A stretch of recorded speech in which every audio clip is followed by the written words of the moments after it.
珠海陀地，專業為你，歡迎收睇我哋營圖傳真機。咁今期又係我哋嘅衣食住行嘅住宅篇。咁我哋而家所處嘅一個樓盤位置呢，就係我哋叫做裕豐名門。我相信好多嘅香港朋友都有聽過呢個樓盤啦。咁包括好似話，其實呢個樓盤嘅地理位置，我覺得係最近關口嘅一個地方，因為佢由呢度揸車翻到我哋關口，只需要2-3個字。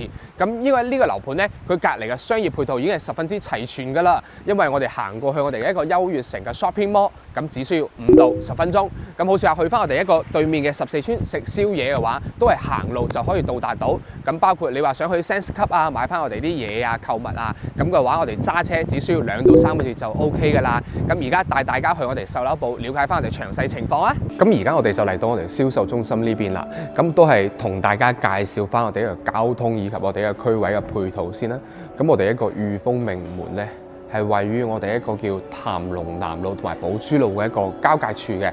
咁如果係香港嘅朋友呢，從我哋人工島揸車經過我哋呢個叫拱北隧道呢條路轉上嚟，就到我哋裕豐名門呢個樓盤啦。咁大概一個時間呢，就係可以係一個2個字到3個字就可以翻到我哋一個叫做港珠澳關口呢個位置。咁其實成個距離嚟講喺坦洲咧，裕豐名門其實可以話係最接近一個關口嘅地方啦。咁好似話你可以睇翻下我哋周邊一個醫院配套啊，所有個超市啊，全部都係有晒。而且我哋出翻去珠海華發商都僅只需要一個掉頭位，只需要一個字就可以到啦。咁包括我哋中意去嘅一個山姆會員店啦，我哋喺呢邊經過14村上翻去嘅話，大概就喺2個字到3個字就可以到翻我哋嘅 Sam's Club 啦。係啦，咁我哋嘅交通配套同埋我哋一個搭嘅線路都講咗啦。咁啊係啦，仲有一樣嘢就係我哋裕豐名門呢，我哋都有自己一個叫做業主巴士，可以翻到香港嘅荃灣、太子以及尖沙咀。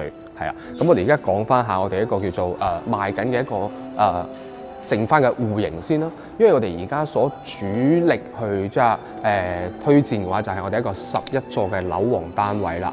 11座，咁佢一共咧係2 lift 4房嘅一個佈局。咁01、02咧係119平方嘅3+1戶型。咁03咧亦都係我哋一個128平方嘅3+1戶型。咁04單位咧就係我哋135平方嘅3+1戶型。咁我哋今日主要就去拍攝翻我哋一個叫做01同02呢個119嘅，因為03、04戶型咧就而家喺11座呢個樓廊啦，基本上係冇晒貨噶啦，可能得翻啲低樓層或者係啲頂樓。咁可能話我哋到時後期我哋再拍翻一輯啊，喺21座03同04，佢同我哋一個叫11棟係一模一樣嘅。我哋後期再講翻啦。咁成個小區嘅話，其實佢嘅一個運動設施配套係非常之齊全，包括我哋一個室內嘅泳池啦、室外泳池啦、gym room 啦、瑜伽室啦，同埋我哋一個叫做羽毛球場、籃球場、足球場，仲有我哋一個網球場都配備晒。咁而家我哋行入小區屋苑，帶大家感受下佢嘅環境啊！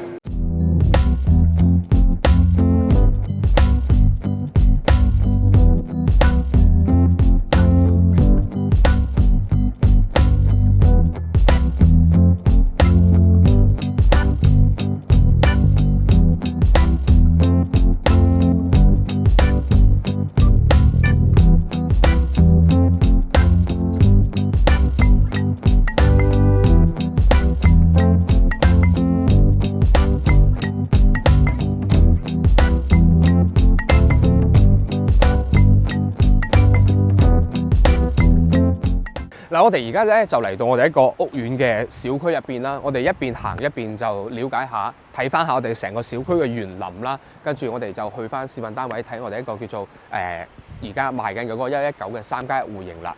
咁其實我自己感覺就覺得佢呢個成個園林嚟講係做得算 OK 嘅。咁因為咧裕豐名門嚟講，喺成個一個坦洲屬於一個叫中高端嘅樓盤啦。咁你係以前啦，可能話佢周邊嘅商業配套啦，加上我哋嘅龍潭南路未整嗰時啦，咁周邊可能就溶爛爛。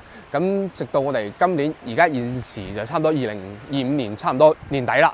咁佢所有嘅配套啊，包括佢道路全部整好晒之後咧，咁佢呢度就係我覺得係屬於一個比較唔錯嘅 OK。唔錯嘅樓盤唔係唔錯 OK。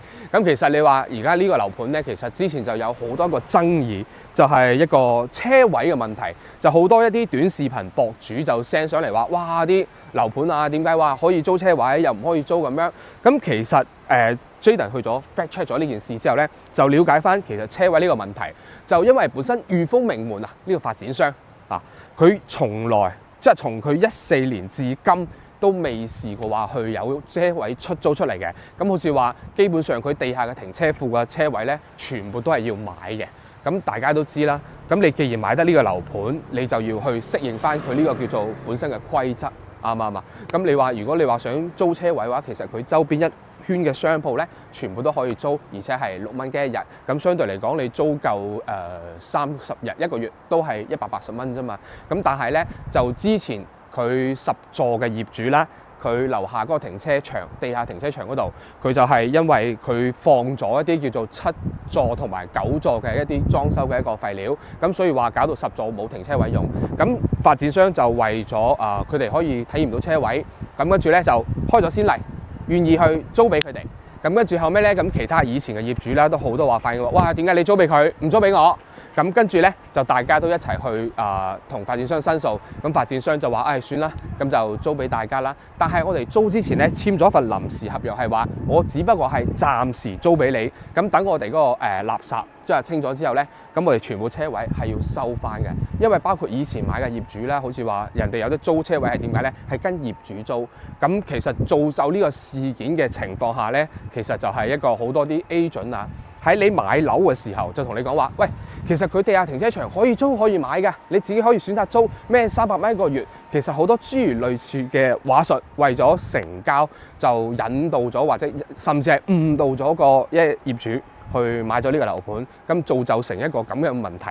咁包括其實呢個樓盤我唔敢話係最好，佢都有缺點嘅，因為我自己都有了解翻佢呢個叫樓盤，佢係一個叫做物業啦。其實係即係相對嚟講，我覺得係比較差嘅因為包括我自己住緊一個盛世年華嘅一個樓盤，咁佢嘅物業相對嚟講都係比較差嘅。但係冇計，佢價錢擺喺度。咁其實喺物業方面比較差嘅話，有咩辦法可以改善或者去換翻物業呢？咁 Jayden 喺度同大家普及下，因為咧喺大陸，如果你住嘅屋苑，你覺得物業唔得嘅話，你就喺我哋一個屋苑嘅所有業主5成以上成立一個立法，唔係即係香港叫立法業主委員會，我哋呢度係叫業委會嘅。咁跟住咧就可以通過我哋一個申請去更換呢個物業公司啦。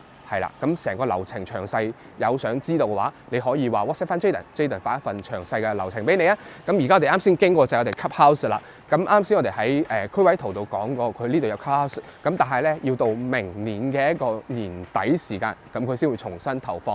因為點解咧？因為 Jayden 就有個小道消息，因為之前咧可能就係因為物業同埋呢個 Clubhouse 嘅一個亦叫做老細有啲爭議，所以就發生咗少少問題，所以就而家停咗啦。咁暫時嚟講，佢一個叫做室外泳池係冇問題嘅，包括佢籃球場、羽毛球場同埋網球場都係 OK 嘅。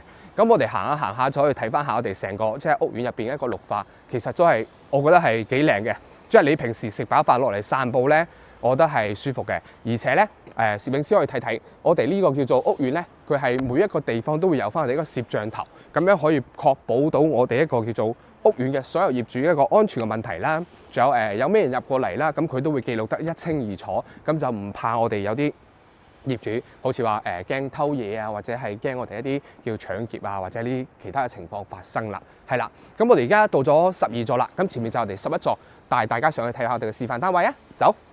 而家上到嚟我哋11座嘅示範單位啦，咁呢個係119平嘅3+1房，咁你可以睇翻地下呢個面積嘅，咁佢呢度本身係一個入戶花園，佢仲送咗我哋一個將近有30尺嘅單位，係啦，咁佢呢邊咧。佢交樓嘅時候係一個凹位，咁自己可以做翻個鞋櫃，咁佢示範單位係展示咗俾你睇。咁跟住咧，我哋睇翻我哋呢個房間咧，佢呢個房間咧都係我哋一個贈送面積，咁將近去到52尺咁上下嘅。咁佢呢個房間除咗話做我哋一個 gym room 之外咧，你可以做我哋一個叫做麻雀房或者電競室都冇問題㗎。咁但係佢呢埲牆咧，我就唔係好明白佢用意啦，整一塊咁大嘅鏡喺度嘅意義喺邊度？我暫時唔係好知。咁佢廚房咧，個示範單位係做咗一個開放式，咁正常係喺呢邊係有個趟門出翻嚟我哋呢個餐廳嘅，係啦，呢個有個趟門出翻嚟餐廳。咁本身我企喺緊呢個位咧，佢係擺個冰箱位，咁呢度係全部空嘅。咁相對嚟講，一個係個廚房咧係比較大啲。咁呢個位都係報建時候係我哋一個陽台，都係贈送一半面積，所以話佢個一個你睇到個廚房嘅話，其實係好大嘅。咁包括佢呢個星盤啦，好似係我哋呢度洗、切，跟住有咩咧？整理、炒，跟住後尾我哋就可以出去啦。咁一個動線嚟講係，我覺得係暫時嚟講，佢呢個廚房係 OK。咁睇翻下咧，我哋入嚟我哋個客廳咧，都係一個經典樹廳嘅一個叫做設計。咁佢呢邊可以話做翻我哋嘅餐台。咁你話呢個距離咁，我大概係有3.7米到3.8米嘅，即係我哋呢個梳化位，我哋呢個客廳嘅開間。咁出翻嚟我哋露台啦，佢做咗個風窗。咁其實我哋離遠嘅話，可以見到我哋嘅少少嘅山景。咁但係我私人講句啦，咁其實呢個單位咧，就你如果揀嘅話，最好就揀翻10到23樓之間，因為你其實呢個樓王單位其實主要係望翻你個遠景。你揀太高嘅話，其實就可能話會比較局促。咁包括佢，我就覺得而家暫時可能話個樓間佢唔係話太闊，有啲樓對樓嘅一個感覺係啦。咁我哋入到嚟休息區呢邊。佢本身呢度係做一間大房嘅，將近有12個平方，而且佢將我哋呢個贈送面積嘅飄窗位全部可以幫我哋 box 晒，咁成個空間感就會好大啦。但係只不過佢呢度係做咗個書房，顯得個廳大啲。咁對面嘅洗手間咧，就係睇翻下我哋公共個洗手間先。咁呢個洗手間就真係大咯喎，因為佢呢個洗手間將近有差唔多2個平方。咁佢係你睇翻下嗱，Jayden就都 OK 嘅，可以來去自如，冇問題。咁加上佢呢個衛浴咧，佢個品牌用翻我哋一個叫箭牌嘅。咁隔離間房就佢就一個設計就做得比較好，佢將個衣櫃就 set 咗喺牆呢邊啊，做咗我哋到頂嘅衣櫃。咁跟住後尾我哋將個飄窗位打咗之後咧，我哋就可以整一間咁嘅叫做雙人床喺度，就冇問題。咁加上我哋放咗張書台，仲有床頭櫃，其實空間都係 OK 嘅呢個。咁我哋睇翻我哋嘅主人套房先啦。主人套房嘅話就係睇翻個洗手間啦，幫你哋感受埋。佢呢個洗手間其實同我哋有一個公共洗手間嗰個沖涼嘅位置差唔多啊，差唔多。咁我哋睇翻下隔離呢個主人房先。主人房佢就大啦，放咗張1.8米嘅床。咁跟住呢邊做咗我哋一個到頂衣櫃啦，啊，咁跟住後尾其實呢個位咧，你就可以發揮你充分嘅想像，覺得呢度可以做乜嘢。咁如果係我自己嚇，我會擺張按摩椅喺度，每日感受住我哋呢個朝向係一個南偏少少東嘅陽光，每日喺度即係做下我哋一個按摩，都其實幾舒服嘅。咁我哋等陣總結翻我哋一個叫做價錢，包括我哋我對呢個樓盤嘅睇法啦。我哋啱先咧就睇咗我哋一個119平方嘅示範單位啦。咁而家呢個單位賣緊嘅價錢係160萬，咁首期咧係24萬，月供咧係5700咁上下。咁跟住咧，我哋就總結翻呢個樓盤啦。咁 Jayden 個人認為咧，就佢有優點又有缺點。佢優點就係佢個園林綠化，我覺得係做得比較靚嘅，即係落去行嘅一個舒適感係唔錯。而且佢嘅地理位置翻到去我哋一個叫做港珠澳口岸係比較近，而且佢周邊一個商業配套，包括優越城啦、Sam's Club 啦，同埋我哋一個14村嘅宵夜街啦，基本上同埋華發商都可以話喺我哋一個叫10到15分鐘之內步行或者揸車都可以到嘅。咁但係佢嘅缺點就係可能個戶型我就覺得並唔係話太過於實用，而且佢嘅一個叫做房間啊嗰啲並唔係話可以展現到真係119平咁大咯，係咯，因為佢3+1嘅戶型位有個房間係真係相對嚟講係細咗少少，但係可能話佢嘅價錢相對係比較偏低，咁佢就呢個盤就贏在佢地理位置優越。咁跟住周邊好，佢嘅園林 OK。咁大家如果有興趣嘅話，想了解翻詳細資料，可以 WhatsApp 翻 Jayden。咁我哋下期再見，記得訂閱翻我哋傳新機嘅 channel 啊！我哋會定期分享翻我哋嘅樓盤同我哋珠海同埋中山生活俾你。咁我哋下期再見，拜拜。